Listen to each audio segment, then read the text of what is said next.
Spring in Hollis Creek, Colorado didn't arrive politely. It burst in like it had been waiting all winter to prove a point. Snow still clung stubbornly to the shadows behind houses, but the sidewalks were dry, the sky stretched an unapologetic blue, and the air smelled faintly of thawed earth and barbecue grills being tested too early. Cottonwood fluff drifted lazily through the neighborhood like it hadn't heard about allergies yet. Luke Bennett, 32, stood in his sister's backyard holding a red balloon by a thin white string, already regretting several life choices. "Don't let go," Maddie Bennett said for the third time in 30 seconds, her voice carrying the authority of an older sibling who had raised herself halfway and planned to raise everyone else too. "I'm not letting go," Luke said, adjusting his grip. "I'm physically holding it. You said that about your gym membership." Luke ignored her. The backyard buzzed with the gentle chaos of a Saturday afternoon birthday party, plastic tables, folding chairs, mismatched coolers, and a Bluetooth speaker struggling heroically against the wind. Kids ran barefoot across uneven grass. Adults stood in loose clusters, pretending not to check their phones while checking their phones. A grill hissed somewhere behind Luke, manned by Trevor Collins, 40, baseball cap backward, tongs in constant motion as if flipping burgers required choreography. Luke wore jeans, worn sneakers, and a soft gray hoodie with the sleeves pushed up.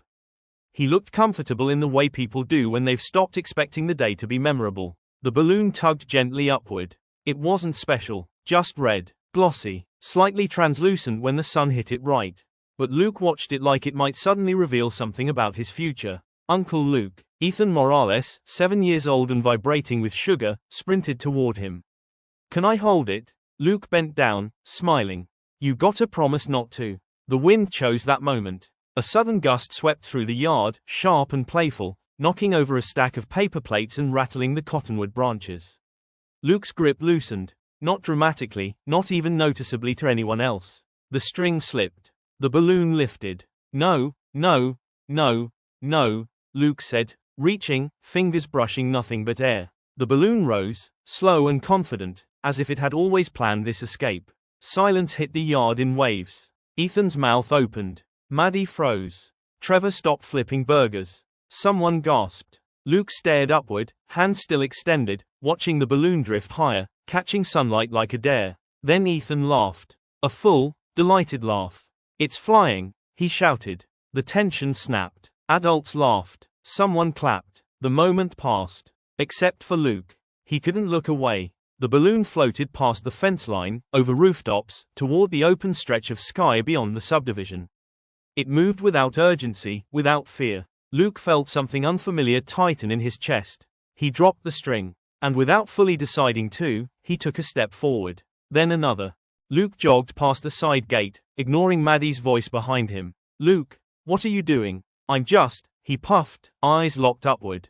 "Seeing where it goes." Trevor laughed. "That's a terrible idea." Luke waved without looking back. The balloon floated ahead, a red dot against blue, drifting over manicured lawns, past mailboxes shaped like barns and fish, above parked cars dusted with pollen. Luke ran. He vaulted a low hedge, apologized breathlessly to Mrs. Helen Crowley, 74, who stared at him like she'd just seen a hallucination in sneakers, and nearly collided with Jasmine Park, 29, walking her corgi. "Sorry," Luke called. She blinked. "Is this balloon related?" "Yes." She nodded. "Fair." Luke crossed Main Street on instinct, heart pounding harder now, lungs burning pleasantly. The town opened up around him. Brick storefronts, hand-painted signs, a coffee shop patio full of people who paused mid-sip to watch a grown man chase helium. Someone clapped. Someone filmed. The balloon dipped slightly, teasing. Luke laughed out loud. When was the last time he'd done something this pointless? This free? He didn't stop running. By the time the balloon reached the old pedestrian bridge over Clearbrick Creek, Luke's hoodie was unzipped, hair damp, breath uneven. The creek below rushed with snowmelt, loud and unapologetic. The balloon hovered, then slipped upward again. Luke slowed to a walk. He rested his hands on his knees, laughing, dizzy. A small crowd had gathered, kids, parents, retirees, cyclists, drawn by motion and curiosity. "Did you catch it?" someone asked. Luke looked up, squinting. "No," he said, smiling wider than he had in years.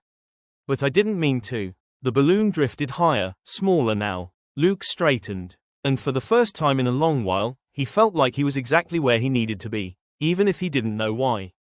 By late afternoon, the wind shifted the way it always did in Hollis Creek, quietly, without asking permission. The temperature dipped just enough to make people pull sleeves back down.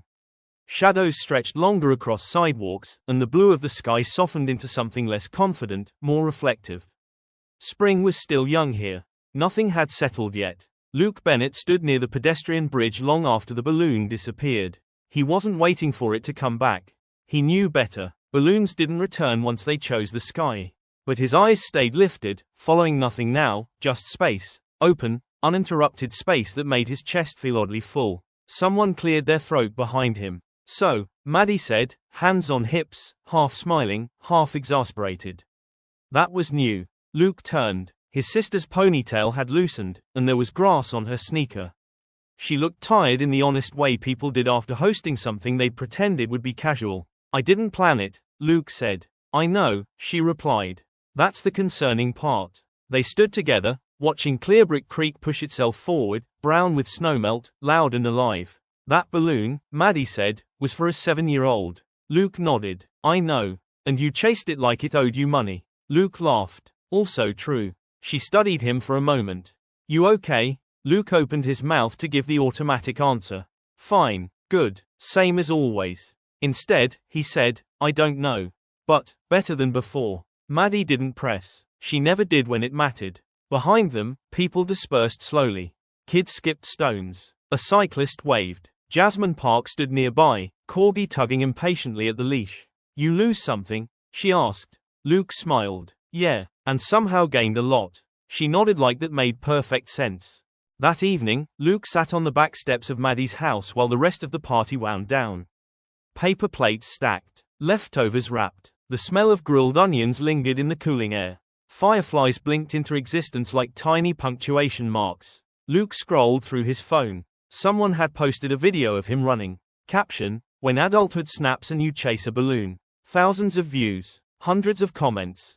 But one message stood out. From Ethan Morales' mother. "He hasn't stopped talking about how grown-ups can still run after things they care about." Luke swallowed. The balloon hadn't been about helium. It had been about permission. The next morning, Luke woke early. Sunlight crept across hardwood floors. Birds argued outside the window. The world felt unusually available. He laced his shoes. Luke didn't normally run. He didn't normally chase. He didn't normally decide anything without a spreadsheet or at least a mental rehearsal. But he stepped outside anyway. He jogged past familiar houses, waved at unfamiliar neighbors, crossed Main Street while the town yawned awake. His breathing found a rhythm. His thoughts quieted. Near the bridge, he slowed. The sky was empty. Still beautiful. Luke laughed softly to himself. Some things were meant to escape, just long enough to show you that you could follow. He turned back toward town, not chasing now, just moving forward. And for the first time in a long while, that felt like more than enough. Like and subscribe if you want daily dose of happiness and motivation.